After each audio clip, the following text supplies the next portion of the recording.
Olá, meu nome é Edson Pires de Lima, sou professor da Universidade Tecnológica Federal do Paraná, do Programa de Pós-Graduação em Engenharia de Produção e Sistemas. Vou apresentar os resultados do projeto Development of an Analytics Model for Production Operations Performance. Esse projeto foi desenvolvido com apoio do CNPq no edital universal de 2018.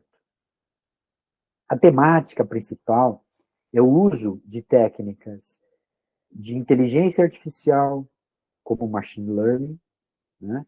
Análise multivariada, que envolve todo um tratamento quantitativo dos dados, modelagem, modelos de regressão, análise fatorial, testes, né, com relação à normalidade dos dados, enfim, todo esse arcabouço que a gente tem para o tratamento de dados. Né? Então, essas ferramentas são mobilizadas num processo que vai desde as fontes de dados até a sua aplicação. E é esse processo, né, que é o objeto desse projeto. O grande contexto que a gente tem é o contexto externo, né, da quarta revolução industrial. Nós temos hoje um processo acelerado de transformação digital. E os dados, né, que nós temos das empresas, eles estão disponíveis em volume, variedade e com uma dinâmica de atualização bastante acelerada. Então, tem um certo grau de complexidade na análise desses dados, né? E nós temos que gerar um processo para fazer frente a essa complexidade. Então, nós podemos sintetizar essa análise do ambiente externo com duas grandes mudanças de paradigma. Nós temos, de um lado, a mudança de paradigma socioeconômico, né, que dá origem ao que nós chamamos de desenvolvimento sustentável, e, do outro lado, uma mudança de paradigma tecnológico, em que nós temos os processos mais acelerados nos dias de hoje de transformação digital. Esses processos de transformação digital, eles vêm sendo desenvolvidos aí ao longo dos últimos, de forma mais acelerada, ao longo dos últimos 10 anos. Né? E nós temos a experiência imersiva, né, na área de serviços, com a realidade digital, realidade aumentada. Então, isso é um processo que nós estamos convivendo hoje, que dá origem, por exemplo, ao metaverso. Temos os processos de analytics e cognitivos, né, que são suportados pelas ferramentas e modelos de inteligência artificial, inteligência computacional, modelos de aprendizado de máquina. Né? Então, nós temos hoje sistemas que são inteligentes e que estão interagindo com as pessoas. Tem toda uma estrutura de cloud que nos conecta, que desenvolve interfaces, que integra os sistemas de diferentes atores distribuídos pelo mundo inteiro. Tem uma estrutura de blockchain, que também hoje garante transações seguras, confiáveis, transparentes. Né? Então, isso é um elemento que está também na conta. Do outro lado, na base, né, nós temos uma evolução, uma transformação nas tecnologias de negócio, dos modelos de negócio, rumo à servitização, ao desenvolvimento de plataformas, à incorporação de serviços de dados. Né? Então, as empresas cada vez mais geram pacotes de valor mais complexos. Né? Nós temos todo um core em termos de infraestrutura e arquitetura dos sistemas de informação, a evolução dos ERPs para sistemas mais colaborativos dentro das redes e cadeias de suprimentos, e toda uma avaliação de risco no que se refere à segurança, né? na cybersecurity, na proteção dos dados individuais dentro do marco regulatório da Lei Geral de Proteção de Dados, a LGPD. Então, tudo isso cria, ou melhor, especifica esse contexto externo da transformação digital. Nós vamos analisar, sob o ponto de vista interno das empresas, a nossa análise será desenvolvida de acordo com o framework da estratégia de operações. De um lado, nós temos as demandas do mercado, as ações da concorrência, que vão definir para as empresas uma espécie de posicionamento de mercado. Esse posicionamento de mercado dá origem ao que nós chamamos de objetivos de desempenho. Do outro lado, nós temos os recursos das empresas. recursos tangíveis e intangíveis, como o próprio know-how, né? A estrutura de máquinas, equipamentos, patentes, enfim.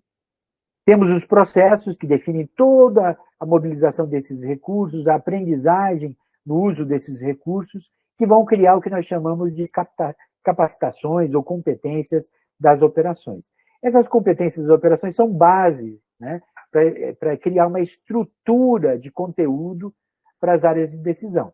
Então, se de um lado nós temos uma performance que é exigida em termos de qualidade, velocidade, confiabilidade, flexibilidade e custos, do outro lado, nós temos os recursos organizados em termos de áreas de decisão, áreas estratégicas de decisão.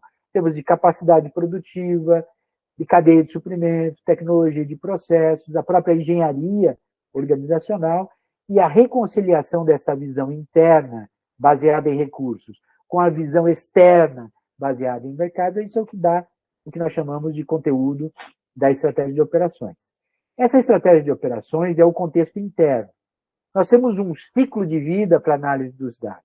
De um lado, nós temos uma estruturação no formato de processos, da própria análise que nós vamos desenvolver offline, em termos de simulação, avaliação de compliance, né? Nós temos a intervenção nas melhorias, nós temos todo um processo de geração de conhecimento, né?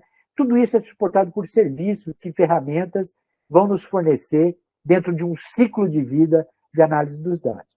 O ciclo de vida tem mais ou menos essa estrutura, né? De formulação de problema, da especificação do problema, da formação de um time para trabalhar esse problema, da criação de toda uma estrutura de gerenciamento de projeto. No projeto, nós vamos ter os processos de coleta, colagem, organização dos dados, análise, síntese e modelagem dos dados. Nós vamos ter que visualizar esses dados e gerar relatório dos dados para que alimentem todo um processo de tomada de decisão que vai gerar novos projetos de melhoria, né? Esses projetos de melhoria são integrados ao sistema de informação das empresas, que capacitam as pessoas, e isso forma o ciclo de vida, né, do Performance Analytics. Esse ciclo de vida precisa de uma arquitetura, né, e o que nós vamos fazer é emprestar um pouco a arquitetura de Big Data para poder fazer o uso no que nós chamamos de Performance Analytics. O Performance Analytics está lá na última camada, a camada do Data Consumer. Mas nós temos uma jornada do dado, que vai desde a fonte de dados, que podem estar dentro dos bancos de dados, de documentos, nas mídias sociais, nos relatórios e surveys que são gerados nos institutos de pesquisa, enfim. Todos esses dados, eles alimentam um processo de tratamento desses dados. Nós vamos ter a extração dos dados, a organização dos dados, a transformação dos dados, a aplicação de ferramentas e modelos para refinar esses dados que vão alimentar os bancos de dados. E os bancos de dados servem as camadas de aplicação. Essa é a lógica do que nós chamamos de jornada do dado. A jornada do dado, no que se refere ao processamento dos dados, ele vai passar por zonas, né? Então, nós temos uma zona de transição, em que eu vou pegar os dados brutos, eu vou absorver esses dados, vou catalogar, classificar esses dados, vou fazer a limpeza dos dados, né?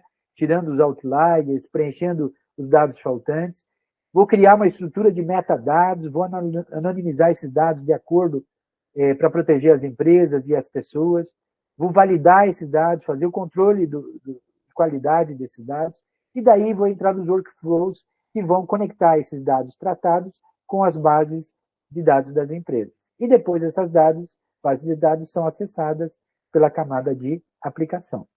Então, a Transient Zone tem como objetivo fazer a ingestão dos dados, a extração, catalogar esses dados e fazer a limpeza e organização. A Role Zone cria a estrutura de metadados, né, no sentido de organizar uma estrutura de dados relacionados, né, com frequência de atualização, fórmulas, enfim. Eu vou criar toda uma estrutura para organizar esses dados para uso. E vou fazer um processo de anonimização também. Tem a Trust Zone, que valida os dados e faz o controle de qualidade, garantindo a coesão, a integridade desses dados. E na Refine Zone, eu tenho a preparação desses dados para as aplicações, para os bancos de dados que vão servir as aplicações. Na camada do data serving, né, nós vamos ter as bases de dados estruturadas, que podem ser dados estáveis ou voláteis. Os estáveis são os dados cumulativos que geram os históricos, e os voláteis são dados que são atualizáveis em tabelas dinâmicas, por exemplo, né? Os dados vão servir a toda uma estrutura de serviços e soluções corporativas. E na camada do Data Consumer, nós temos as planilhas, os dashboards, as aplicações, e nós podemos ter uma visão também de ferramentas, né? Tem toda uma estrutura que pode ser de CSV, fazendo o fluxo de processamento de dados e a sua organização em termos de data serving. E no final, eu vou ter o uso, por exemplo, numa aplicação como o Tableau, como o Power BI, como o RStudio, né? Enfim, eu tenho a aplicação final, que é o que trata, que é o que é útil, né, do que se refere à tomada de decisão. Mas existe toda uma jornada do dado para eu prepará-lo para esse processo de tomada de decisão. É isso que é o objetivo final dessa pesquisa, né? Ter essa garantia da qualidade do dado, para que eu possa tomar decisões assertivas, né, e seguras na camada de data consumer, né? Tenho alguns elementos que são importantes, né? Na fase de estruturação, por exemplo, eu posso seguir uma estrutura do Balanced Scorecard ou do Triple Bottom Line para fazer essa categorização dos dados, e tem a parte de aplicação, em que eu vou ter a construção dos dashboards, que podem estar dentro do ambiente, né, de um Tableau e de um Power BI. E esses dashboards servem o quê? De suporte à tomada de decisão. Podem ali embarcar alguns serviços de análise de dados. A camada de Machine Learning pode tanto conectar a Refined Zone para o Data Serving, como também pode caracterizar um serviço, né, dentro das próprias camadas de aplicação, né? Espero que tenha entendido aí a lógica, né, e o espírito, né, da contribuição desse projeto que foi desenvolvido ao longo dos últimos 4 anos.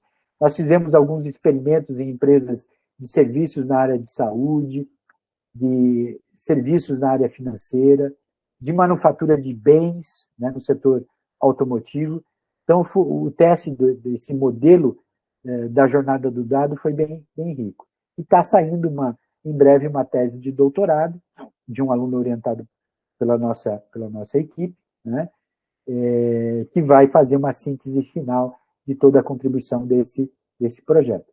Qualquer dúvida que vocês tenham, vocês podem entrar em contato comigo nesse e-mail aí da UTFPR, pinheiro@utfpr.edu.br. Um grande abraço e estou à disposição de vocês.